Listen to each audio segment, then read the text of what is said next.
The PlayStation 5 Pro has just been announced, and okay, $700 for improved visuals and frame rates. And well, I don't know how you guys are feeling about this one, but I don't really think I'll be picking it up. To be fair, I've never really been the kind of person to jump onto the mid generation upgrades, because obviously these play the same exact games, just with, improved performance. But I suppose if you don't already have a PlayStation 5, then this could be the way to go, although it does seem that Sony is going to nickel and dime the hell out of you with all the add-ons. No stand included, no disk drive. So if you want physical discs, keep in mind that's another $80 for the disk drive. That stand, that's $30 too, by the way. So as someone who still does buy physical copies of games, not exclusively, but definitely with my favorite game series, well, that's looking more like $800 pretty quickly. And once we're factoring in tax, yeah, that's no for me. You can see how quickly that $699 becomes $800.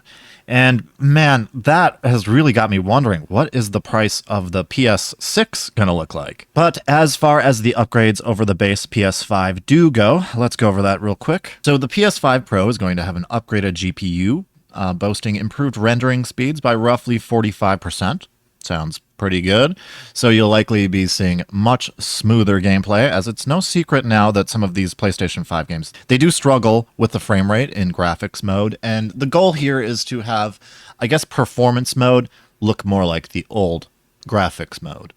Just much smoother and everything all around. We've also got improved ray tracing, around 2 to 3 times over that of the base PlayStation 5. So reflections and water, stuff like that, is going to look probably better than ever, and cool.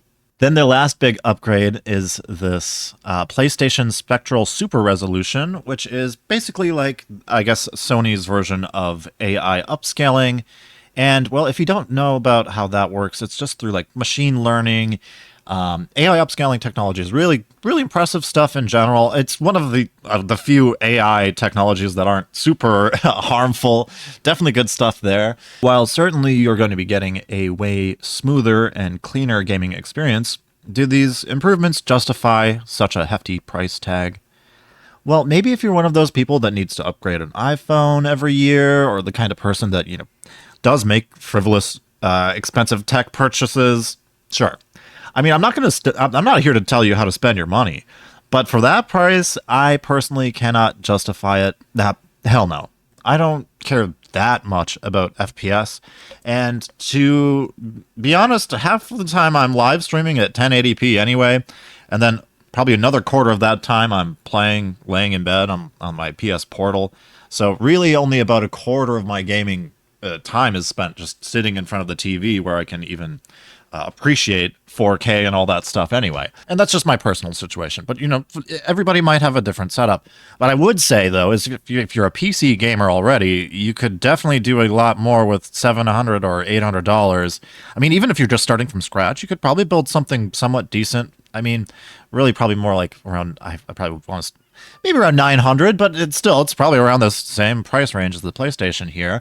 And then you can keep on upgrading it, maybe a couple paychecks down the road or something, you can upgrade the graphics card, stuff like that.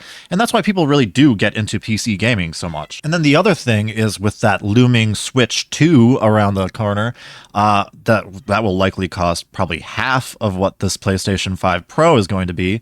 Then that thing's going to have a whole bunch of exclusives. And no offense, Sony, but I think I'll just probably be grabbing that Switch 2 and stick with my PS5 base model for those few exclusives they've got coming yet.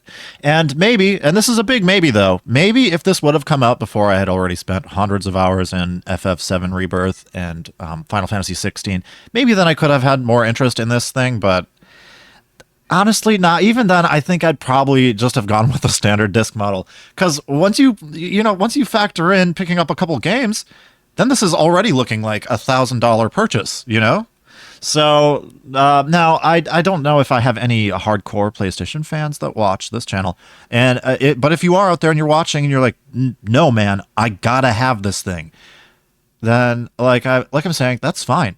It's cool. I'm not judging. I'm just saying I won't be spending my $800 on this. Anyway, that's the PlayStation 5 Pro reveal. I think this is definitely interesting, and the news surrounding it blew up while I was at work today. So I just wanted to quickly get on here and throw a quick video together, because I just think it's kind of a bad look, and it's definitely not a consumer-friendly product.